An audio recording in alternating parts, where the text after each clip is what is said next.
There are currently more than 850,000 people in the UK living with dementia.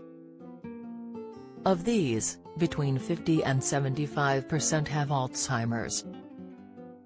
If current trends continue, the Alzheimer's Society estimates that there could be 1,590,000 with dementia by 2040. There are as yet no effective treatments for Alzheimer's. However, a team from the University of Delaware recently found a new clue that could have an impact on the progression of the disease. The brains of humans with Alzheimer's experience a buildup of a protein called amyloid beta. This causes toxic effects in cells, resulting in reduced energy, fragmentation of the mitochondria, the powerhouse of the cell, and oxidative stress. In C. elegans, tiny soil-dwelling worms often used to study biology and disease, an accretion of amyloid beta causes paralysis within 36 hours of them reaching adulthood. This was easily observed by the scientists as the worms stopped wriggling. The team found that when fed with E. coli bacteria containing higher levels of vitamin B12, C. elegans were protected from this paralyzing effect. The groundbreaking study was explored during a piece for BBC Science Focus magazine titled, "Vitamin B12 could protect the brain against Alzheimer's, wiggling worm study suggests." Professor Jessica Dennis, the lead researcher of the experiment, told the publication, "The readout is black or white, the worms are either moving or they are not."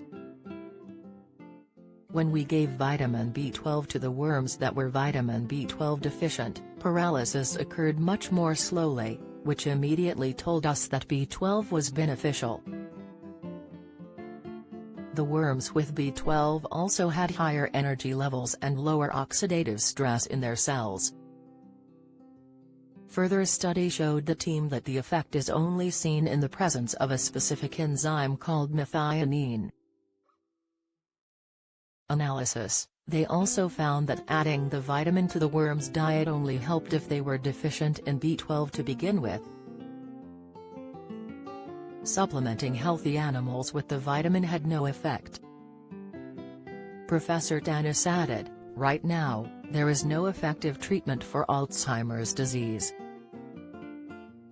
There are certain factors that you cannot change. You cannot change the fact that you age, and you cannot change a genetic predisposition to Alzheimer's disease. But one thing you can control is what you eat." If people could change their diet to affect the onset of disease, that would be fantastic. That's something my lab is excited to continue to explore. Dr. James Connell, head of translational science at Alzheimer's Research UK, who was not involved with the research, cautiously welcomed it. He said, "The human brain is incredible, with more connections in it, known as synapses, than astronomers have estimated there are stars in the galaxy. But this complexity makes diseases that cause dementia difficult to study, so using organisms like worms can be a great way for scientists to study disease.